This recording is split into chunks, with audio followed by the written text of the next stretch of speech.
Santa sets up a fantastic automatic toy factory on Mars. For real space-age fun, you'll be out of this world when Santa Claus conquers the Martians. Oh yes, Christmas is fantastic in the morning. And Christmas is fantastic in the evening. But Christmas is most fantastic in the afternoon.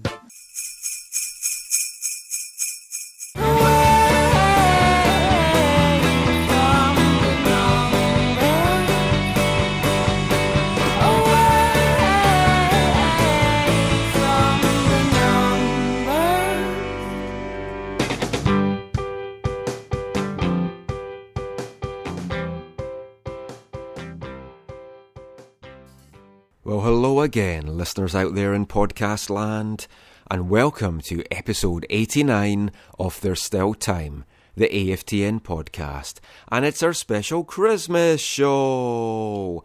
So I hope you're all feeling very festive. We're going to bring you a special show, a little bit of chat, a little bit of football chat, some songs, some football songs, some Christmas songs. There's going to be some humour. Some people may get offended, so if you're one of these people that are kind of easily offended, very touchy about things, very PC, which we're not here at AFTN, I wouldn't listen any further. Just turn off now. It'll just save you getting annoyed, really, and we don't want that for Christmas Day. So it's Christmas time. There's no need to be afraid. It's Christmas time. A time for giving and receiving. At least that's what I tell the wife. Now, I'm sure that we've all got our dream presents that we want to open on Christmas Day. And for some of us, there's going to be some football-related gifts that we would really like to have under the tree or in our stockings. So let's kick things off by having a chat with Whitecaps coach Carl Robinson. And I asked him what would be his ideal football present that he could open on Christmas Day. And here's what Robo had to say. If you could open one football-related gift on Christmas Day, yes, what would you like?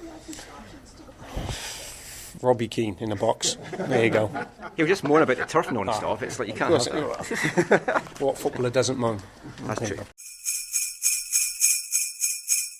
But just so there's not a Vancouver bias on the show, we also caught up with Siggy Schmidt. We went down to Seattle and we asked Siggy what would he really want to open football-wise on Christmas morning. And here's what Siggy had to say.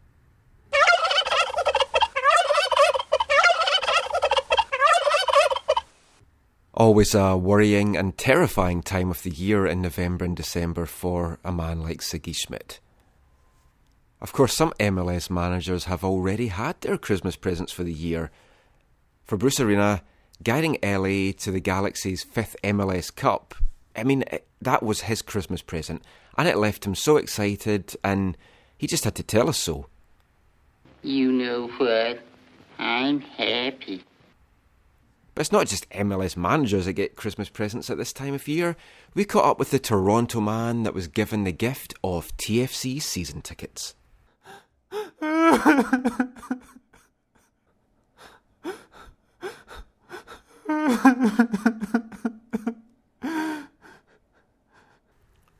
I don't think there can be anything worse that you could find in your stocking this Christmas. Maybe a combo with a TFC kit and scarf thrown in as well. And strangely, it should also be noted that soundbite was also the same for the Portland fan that received some soap and shampoo.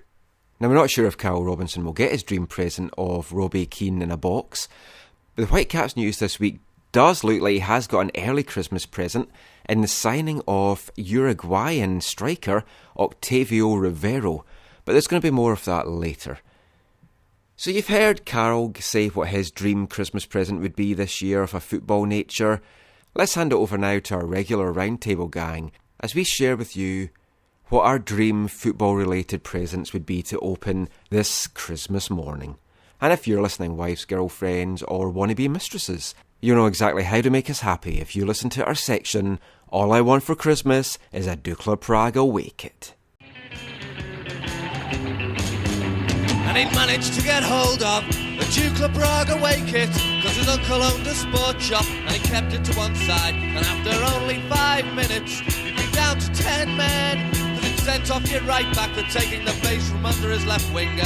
Come to half-time, you were losing 4-0. Each and every goal, a hotly disputed penalty. So you'd smash up the floodlights and the match was abandoned. And the dog would bark and you'd be banned from his house. And your travelling army of synthetic supporters would be taken away from you and thrown in the bin.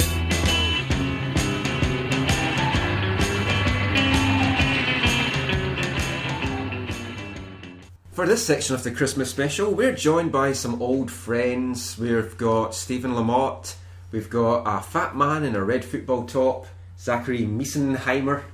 Did I get it right that time? I'll get his name right one of these times. And also joining us down the chimney is international playboy Jay Duke. So we just want to ask everyone, if you could have one football-related gift under the Christmas tree to open up on Christmas morning this year, what would it be? Let's start with Stephen. Okay, I'm gonna go with the I don't even know how it would be, but like season tickets for every game, home and away, with the travel and just like an all-inclusive sort of. That's nice. Magic, right? Yeah, that would be pretty. We'd have to worry about anything for the Yeah. whole year. Yeah, Good one. Zachary? Wow, I don't think you can top that. Okay, I will say underneath my Cascadian Doug Christmas tree, I would love to find a present that was just an envelope filled with cash to make as much tifo with a lease for a space to make it in. That's very unselfish of you, because you're thinking of the group. For real. So Jay, what would your ideal Christmas present be, football related, under the Christmas tree this year? Can I pick like multiple, like a set? Like a set If of it's things? connected, yep, you can have a set. Let's do the entire Mexican women's national team. Does that?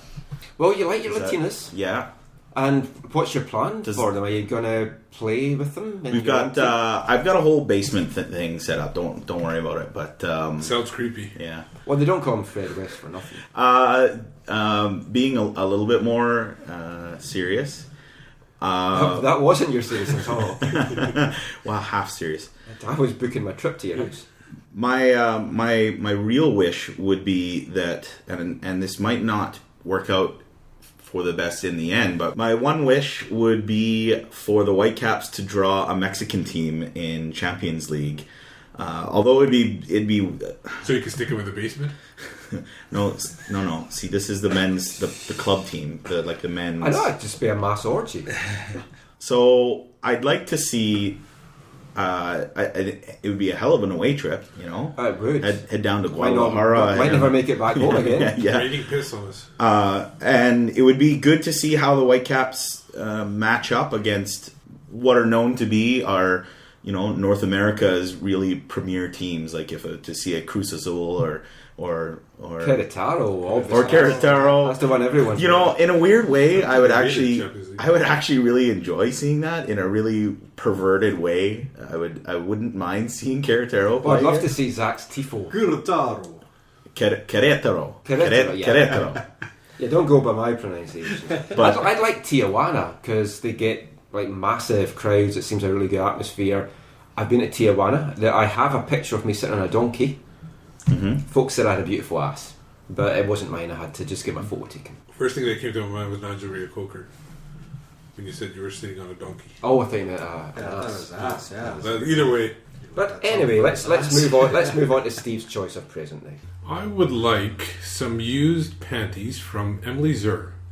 Ah, And if they're edible, I will put them on top of her waffles. she could maybe introduce a new waffle flavour, Zura panties. What would they would taste like? Licorice. Talking of licorice, that kind of reminded me that I next time I'm in Colorado, I found there's actually a liquor store in a place called Beaver Creek called Beaver Liquors. That's just, you have to go to Beaver Liquors. What I'd like under the Christmas tree, I'm going retro, which if anyone reads my stuff, they'll know how old-fashioned I am. I want some really old 70s, early 80s Subbuteo merchandise. Not the teams, not the pitch, because I've got that. I want the stadium stuff that goes round it, and the old scoreboards and the old floodlights. That's nice. I want to build my own stadium. So I've dropped enough hints to my wife, but I don't think I'm going to be getting that. Will there be a waterfront stadium? I could make it a waterfront stadium. That might make it a bit awkward because you have to kind of go round it, and I can't swim, so I could possibly drown. What would you use for the water? Kids' paddling pool next door. Yeah, I don't like kids, so just take their paddling pool. So that's all for now for this section as to what we'd like to find under our tree. Any other Christmas wishes for you guys? Who would you like under the mistletoe? My wife. Yeah, me too. Yeah. Oh, I like Alex. I like Alex Morgan. Wait, you want my wife under my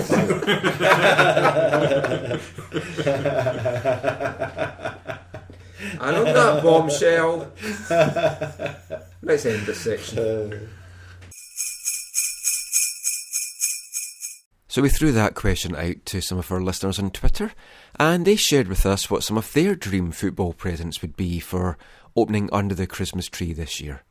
Peter T. at the Barca show, he said a goal-scoring striker for the Whitecaps, and I'm pretty sure we would all like that, especially Carl Robinson, as we heard there. Scott Henning at Scott H26, he said tickets to an Arsenal game at the Emirates, and VWFC Frank at Frank Frankerton followed that up with, and also the airfare. The At the From the Backline podcast, and I think we know that this one comes from Jorge, he wants a CCL draw between the Caps and Club America. Estadio Azteca, here I come, he says. At Glass City FC, he just wants grass at BC Place. I think he means on the pitch and not in the stands, but hey, whatever makes the game flow better. And Yamadi at Y_Dasham, he says gloves or a jersey signed by Oliver Kahn, the best of the best. So you've heard our dream presents there. But guys, if you're listening to this show before Christmas, maybe even on Christmas morning, and you still haven't decided what to get your wife or your girlfriend, or both if you can juggle such things, well, fear not. We're here to help at AFTN, and we're going to bring you a couple of suggestions as to what you can get that special little lady of your life this Christmas.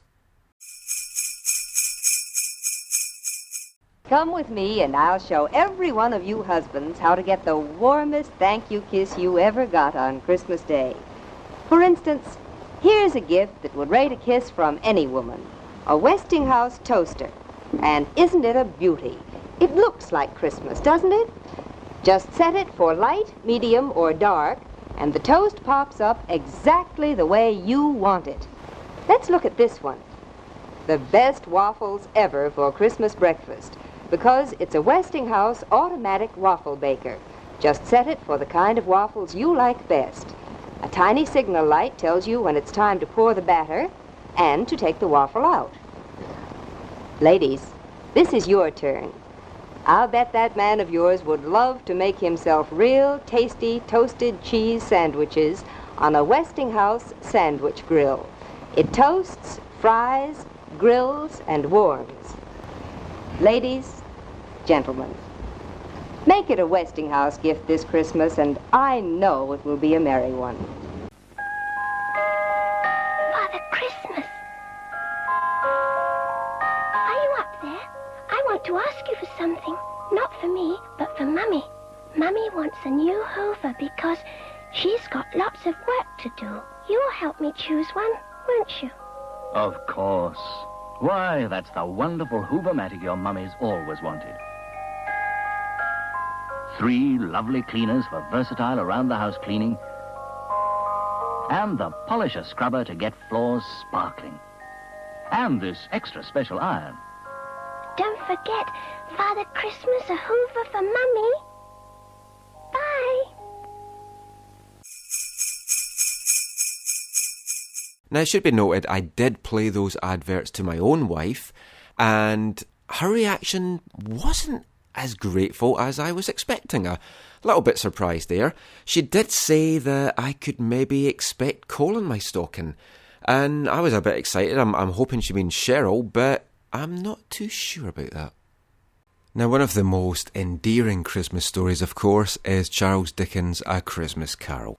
And that's a story that holds a special place in my heart because it's just a Christmas tradition that my wife and I have. We go and see it every year. We've just come back from San Francisco where we were at the Dickens Christmas Victorian Fair. And pleased to say we managed to find a couple of places there where we could go and get a Dickens cider. So that made the trip very worthwhile. And talking of Dickens Australian cider, let's hear a little word from our sponsors.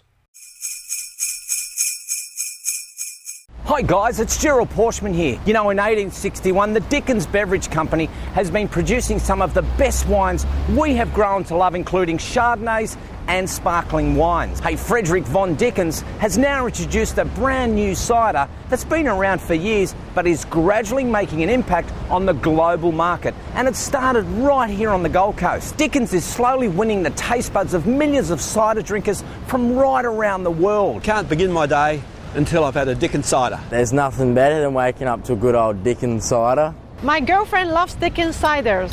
My sister came to stay with us for a month, and my husband couldn't go a day without the Dickens cider. My mum loves the Dickens cider. My sister loves to wake up in the morning with the Dickens cider. I'm a bit young, but I would love to try a Dickens cider. And after sampling just one glass, I was hooked. I knew the ciders have been around for a while, but I just couldn't wait for my girlfriend to try a Dickens cider. When she arrived home from work, I told her to close her eyes, and before she knew it, I surprised her with a Dickens cider. So there you have it. For over 150 years, Frederick Von Dickens has developed a beverage that literally brings women to their knees. So fellas, for the sake of the economy, get a Dickens cider. Of course, another endearing Christmas story is 100 years old this year, and there's a little bit of debate as to whether it did actually happen or not, but it's the famous Christmas truce, Christmas Day, 1914. The Germans and the Brits put down their weapons, had an impromptu game of football in no man's land before going back to hostilities, and so many folk just needlessly dying in the First World War. It's a story I think that you want it to be true. And a lot has been made this year for the 100th anniversary of it. In England, the moment has been commemorated by the FA, with teams lining up before the FA Cup and some other games this year, switching places, intermingling, just that general goodwill spirit that such a football truce would have thrown up. I actually have a great t-shirt that marks the occasion, and you can get it shipped over from the UK from the Sheffield-based store goalsoul.net. It celebrates the universally binding power of the beautiful game, and it has a picture on it of the two German and Allied forces meeting and having a game of football with the slogan, "Goals are overrated, the beauty is in the struggle." I actually wore that t-shirt at training one day and was trying to encourage Carol to get some for the players in the Whitecaps locker room, and goals were proving a little bit hard to come by, and he didn't think it would maybe go down that well. But you can pick that t-shirt up, as I say, from goalsoul.net. £25, comes in a variety of colours, and it really is a great purchase, as is a number of other items in their store. So we actually found a really good song online about the whole football truce in 1914. So we're going to play that for you in full now. We spoke to the guy that wrote the song. It's an English expat who now lives in France called Alan Gray. That's Gray. And he just wrote the song about a Tommy in the trenches. He was a reserve in the football match, and just capturing the whole occasion and the spirit of Christmas and the football game in no man's land. So as I say, we'll play that for you now.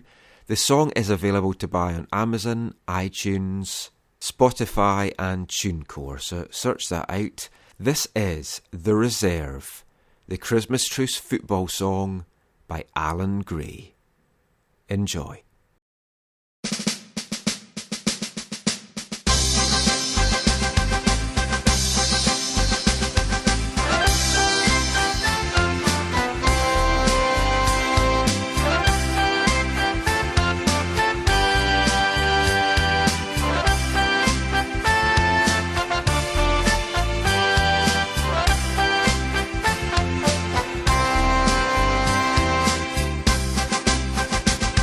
I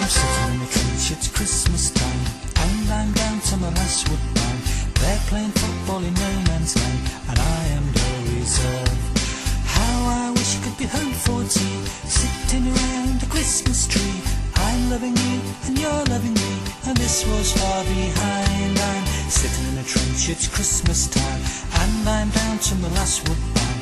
They're playing football in no man's land, and I am the reserve. The boys stop for a game of footy in the middle of no man's land. The Lord's put the Christmas spirit in the heart of every man. Why can't it be like this all the time, even if your name is Tommy or Hines? Why can't the world ever change of mind here at Christmas time?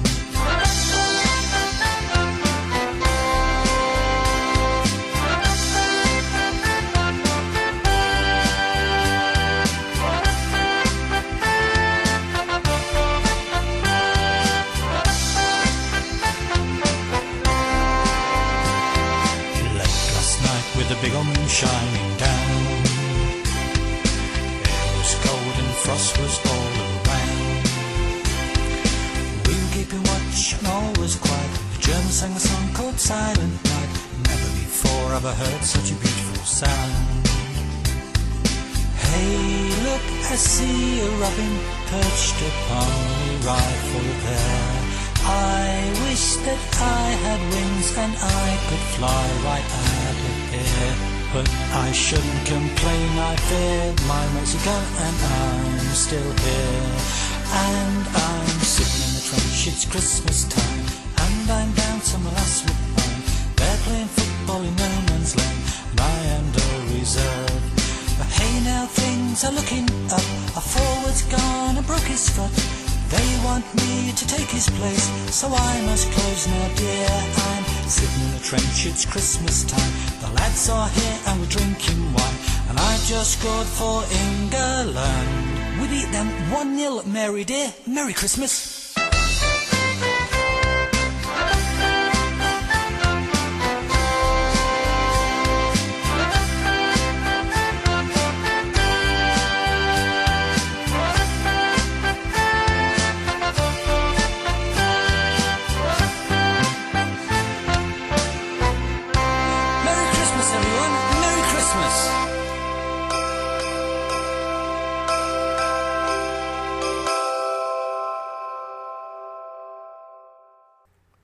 The Reserve there by Alan Gray. As we said, check it out on iTunes, Amazon, Spotify and elsewhere, and you can also see a great video for it on YouTube. Now let's get back to presents. We had a chat earlier about our dream football related Christmas presents, so now let's get back to our roundtable crew as we share some of the best football related presents we've ever received, and also some of those of our listeners. So we're joined by the gang again, and this time we're going to have a chat about our best football-related presents that we've received. So, who'd like to kick things off? My in-laws, who are Mexican, they go down to... Wait, your wife's Mexican? Yeah, didn't you know this? Are you serious? Is she in your basement? Have you not met her? No, I've never... Oh, maybe I have. No.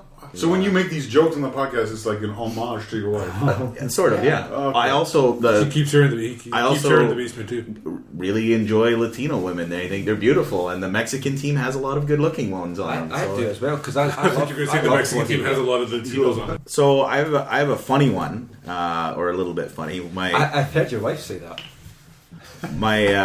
Speaking of the wife, the in-laws. From Mexico. They go down to Mexico for holidays, and it's just before Christmas. And they say, "Hey, do you want us to bring anything back from Mexico? Whatever touristy things or whatever." And I like collecting kits and memorabilia from places that I've seen soccer games or whatever. So I said, "Yeah, you know what? I don't know why I just kind of picked it. I like the team and the uniforms, but the UNAM Pumas, the Mexican team, love their kit. Looks great. Big, lots of fans. They got the cool little kind of Jaguar thing, Puma thing on the front. And Puma, yeah, and the colors are nice. The blue and the Pumas gold. have a tiger on their strip. So I said, yeah, pick me up a Pumas jersey, but you don't have to get don't pay for the real one because they're really expensive, to get a real. But you get knockoffs at every single street corner. So I'm like, get me just a knockoff, Pumas jersey. And they're like, yeah, sure, great. So this was just before Christmas, a couple years ago, and then Christmas Day comes, and I'm unwrapping all the gifts, and here's this is from the in-laws. It feels soft. I know it's a shirt, and I open it up, and here I am expecting to get, a knockoff, so probably not very good Pumas kit, and it's a white silk screened T-shirt with the Pumas logo on the front and my name just Jay on the back over the top. Like, not even the last name and no number. It's not the real kit. It's just a T-shirt with the silk screen. And I was, of course, you have to. Oh, thanks. It was yeah, awesome. And it's great. I wear the shirt all the time. But I was expecting a really nice replica knockoff Pumas jersey, and ended up with a silk screen T-shirt with a cougar on the front. So go figure that out. Oh yeah, I still have it. I should bring it out next podcast. Yeah, and the shirt as well. Zach, you strike me as a guy that's had a lot of football presence in the past. Probably tons of kits. Yeah, that's all I can remember is getting kits. I can't remember anything like more fun, exciting, or exotic. They're fun? No, sorry, but more than. Yeah, I've got my fair share of kit over the year for Christmas. I don't know which one stands out the most. You're an exciting guest for this section. No, I'm sorry. I know. I told you this would be terrible. What's the most exciting? Well, let's come back to you. Anyone else want to chip in? Steve? I'll combine the two stories. So my son, my middle son, went to a tournament in Guadalajara a few years. So he was like 14 or something, and brought me back a Chivas de la Guadalajara kit. So being that he was 14, it was like, September, October, so you had to buy it early, save it. So that whole kind of, because you have the same Zach kits and stuff, but I guess that one's a bit special because it was, my son thinking of me while he was on that trip and brought it back, saved it for Christmas. So that's what I'd go with, I guess. Steve, have you ever had any of these panties that you're down to get hold of? Well, he's coming with this one. Steve couldn't think of any best presents that he's had because his wife clearly just doesn't love him enough to buy him anything decent. So, Zach, you had a chance to think now? Yeah, my favorite one was the one I got. My favorite was when we, as parents, got our kids' kit, and we got for our little kids, we got our daughter a 29 and it said Eric on the back, and then for our son a 20 it said Davide on the back. That was probably my favorite. Nice. Yeah. Well, your kid's called Eric and Davide. And my family's going to listen to this, and I'm going to get in all sorts of trouble because they're all Leave your family listen to the podcast, so I can't see the same. Zach, did you decide to get new kids because those other two weren't good enough after two? Or sell them? Get rid of them for almost nothing? I was told by upper management they had to go. So. He traded them for allocation money. Okay. And then he bought himself a decent present after that. So we had some thoughts from Twitter. Mike Corbin at Ferry Worker, he said a Manchester United beer stein because it holds 2 beers. And after the season they had last year, I'm pretty sure folk were trying to drink 2 beers at a time watching them. The View from 202 at Whitecaps_202, he got a Zidane jersey when he was 10 and it opened the world of football up to him. Awesome. Now, the bad thing was when he wore it at primary school, he was going around headbutting.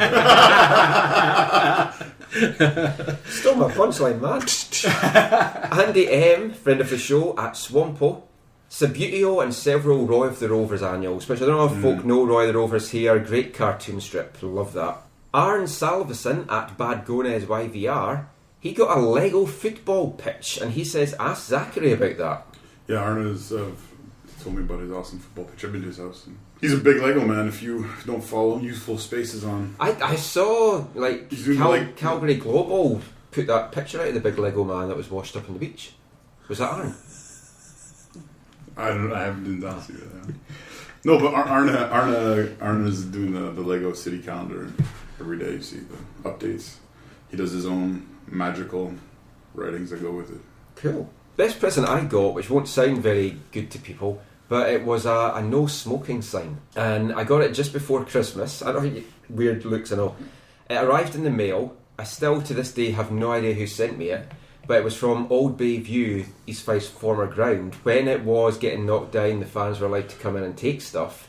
And this guy, who didn't even support East Fife, had got one of the no smoking signs from the stand, and then thought, I shouldn't have this, it should be an East Fife fan, and then he mailed it to me, and I don't know who it was, but I've got that, and then someone else gave me a present that they had got, which was the home and away, home visitors dressing room signs from the doors, so it was fantastic. I had some grass from the pitch as well, but I couldn't bring that over from Scotland with me. So, you've told us what your best presents were. Now, we're very giving here at AFTN, and there's nothing, like when I think of you, Slamo and Zach and Jay, there's nothing I'd like more than to empty my sack all over you on Christmas morning. But I won't be with you on Christmas morning, so I'm going to give you some presents now. And I don't know whether they're going to be the best presents you've got. And no, they're not just free stuff I've had over the last year. And it's the thought that counts. But I have some presents. You don't have to open them just now. You can keep them to Christmas Day if you want. The problem I have with Zach and Jay is these might not fit me. And because Slamo is the educated one amongst us, he has a book. Awesome. And Steve, Steve, that's very nice. You didn't have a best present for this section. And sadly, I couldn't actually find the present that I got for you, which was the only present I actually bought, and I can't find it. No, but it's fine. somewhere in the house, and you will get it. Well, yay. It's the only present. That will be my best gift ever once I get it, if I get it. So I hope everyone listening to this gets some great presents this Christmas. And that, my festive friends, is another episode in the can of There's Still Time, the AFTN podcast. I've been your host, Michael McCall. You can find me on Twitter at AFTN Canada, and read all my stuff on AFTN, on Canadian Soccer News, aftn.ca, canadiansoccernews.com. Just like to thank our usual gang for joining us. You can find them all on Twitter as well. Zachary Meisenheimer is at ZacharyAM. Stephen Lamotte is at SS Slamo. J Duke is at J_Duke. And Steve Pander is at Whitecaps Beat. Now, as regular listeners will know, we usually play out now with our theme song, performed by Vancouver band The Owells. Well, you heard a little bit from that at the start, but since this is a Christmas episode of the show, we're going to play it out with a special Christmas song from the Owells, and this is called Don't Kill Me Santa. So before Sarah and the gang play us out, just like to thank everyone for listening once again.